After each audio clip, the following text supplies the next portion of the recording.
There are two main wage benefits that workers' comp pays. One is called temporary total disability. The other is temporary partial disability. Temporary total disability has a 7-day waiting period, meaning that you have to be out of work for more than 7 days before workers' comp is going to have to start paying you. Those days don't have to be consecutive. You can miss 3 days here, 2 days here, and then finally get your additional 2 days a week later.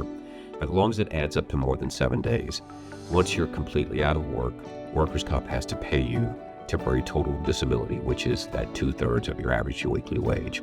And they have to keep paying that to you for so long as a doctor keeps you completely out of work, or you have restrictions that are so restrictive that your job, your employer, can't accommodate it.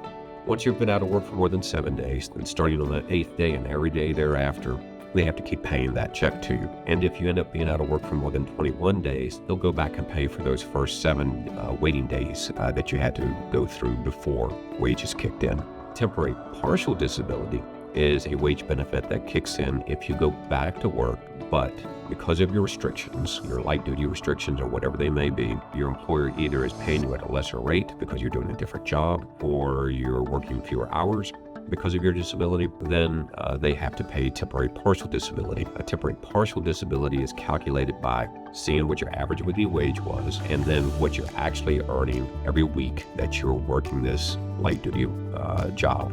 Then basically they have to pay 2/3, the difference between what your average weekly wage was before the accident and what you're actually earning in this job. Now, one of the things I see in wage disputes is that a lot of times the adjuster does not calculate that average weekly wage correctly. And that's where we can step in to make sure that you're getting paid the correct amount, the correct comp rate.